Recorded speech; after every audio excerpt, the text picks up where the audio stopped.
1월 10일 오늘 하늘에서 내리는 일용할 양식 하나님의 말씀은 창세기 1장 28절에서 31절 말씀입니다. 하나님이 그들에게 복을 주시며 하나님이 그들에게 이르시되 생육하고 번성하여 땅에 충만하라. 땅을 정복하라. 바다의 물고기와 하늘의 새와 땅에 움직이는 모든 생물을 다스리라 하시니라. 하나님이 이르시되 내가 온 지면에 씨 맺는 모든 채소와 씨 가진 열매 맺는 모든 나무를 너희에게 주노니 너희의 먹을거리가 되리라.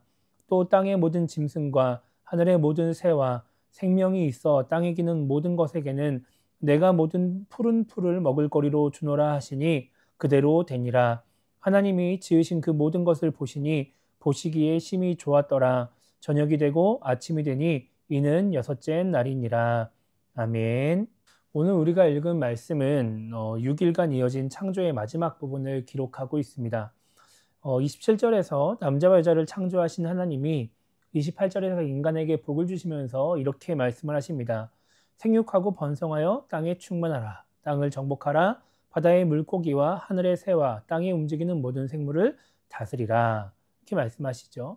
그리고 이제 29절에서 인간에게 씨 맺는 채소와 씨 가진 열매 맺는 모든 나무를 먹을 것으로 허락을 하십니다. 그리고 동물들에게는 푸른 풀을 먹을 것으로 주십니다.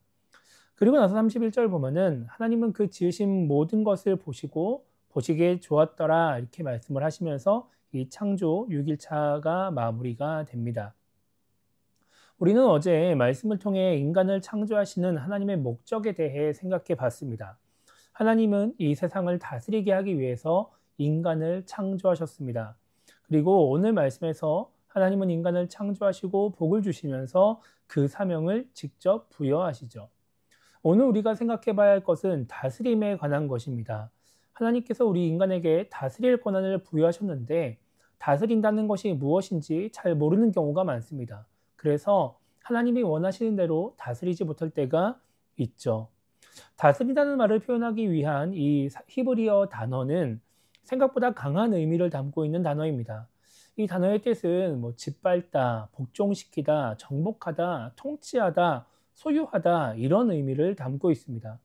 이렇게 생각해 보면 우리가 하나님이 만드신 이 세계를 정복해서 인간의 소유 아래 두고 또 인간 마음대로 인간에게 이익이 되는 대로 마음껏 사용해도 되는 것처럼 들리기도 합니다.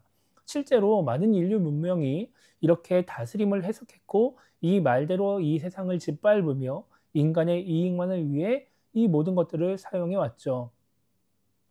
그런데 이 단어가 갖고 있는 뜻만으로 이 단어의 의미를 해석하면 이렇게 해석할 수 있지만 그런 것이 아니라 하나님을 생각하며 이 단어의 의미를 해석하면 그 뜻이 달라집니다. 어제 말씀드린 것처럼 이 세상의 주인은 이 세계를 만드신 하나님이죠. 인간은 하나님의 대리자로서 다스릴 권한은 부여받은 존재입니다. 그렇기 때문에 다스릴 권한이 있다 하더라도 이 세상을 인간의 발 아래 두면서 주인 행세를 하고 또 인간의 이익대로 마음대로 해석할 수는 없습니다. 하나님이 주인이시기 때문에 그렇죠.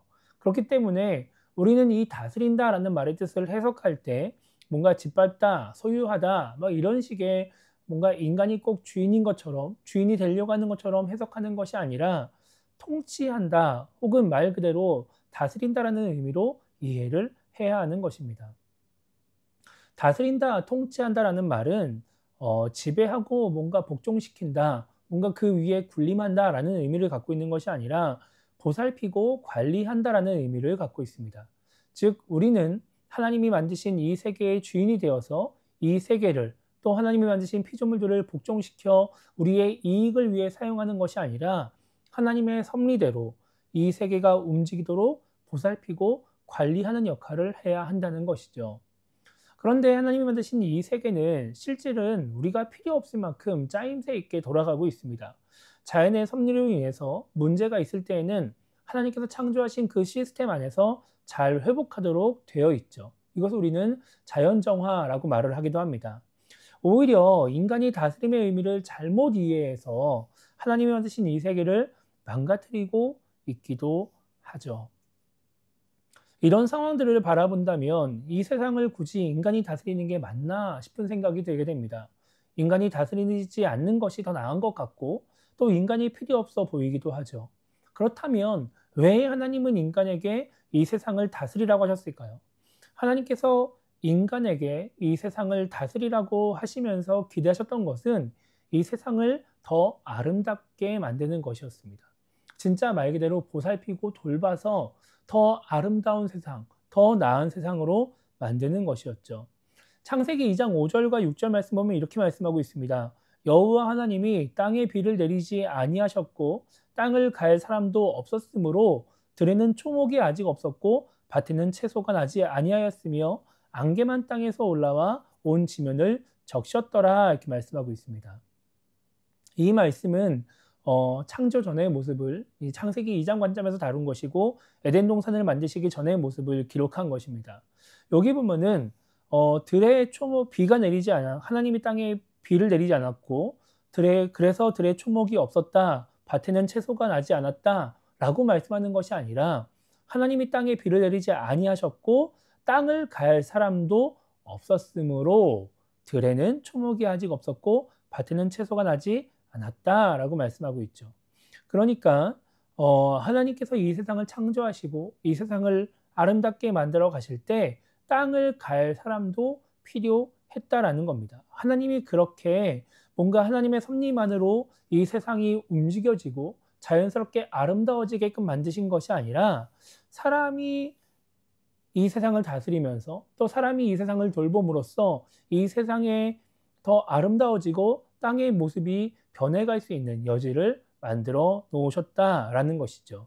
그래서 땅을 갈고 가꾸면서 이 세상의 모습이 더 아름다워질 수 있는 겁니다. 인간이 지혜로 식물을 돌보고 기르면 더 아름답게 더 많은 동물들이 유익을 얻을 수 있습니다. 반대로 인간이 돌보지 않고 훼손하면 더 많은 식물들, 더 많은 동물들, 피조물들이 고통을 당하는 거죠. 창세기 2장 15절 보면 이렇게 말씀하고 있습니다.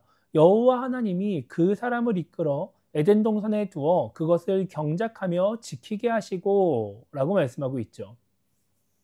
하나님은 아담과 하와가 놀고 먹고 편하게 그냥 살게끔 하려고 에덴 동산을 만들고 그 안에 그들을 놔두지 않으셨습니다.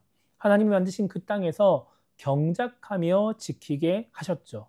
그래서 하나님이 만드신 이 세계를 아름답게 하고 더 살기 좋게 하고 지키는 것이 바로 아담과 하와에게 주어진 사명이었습니다. 이것은 곧 우리 인간의 사명이기도 하죠. 하나님께서 우리에게 맡기신 다스림이 바로 이런 것입니다. 우리는 이 세상을 살아가면서 이 세상이 더 아름다워지도록 이 세상이 지켜지도록 해야 할 사명이 있습니다.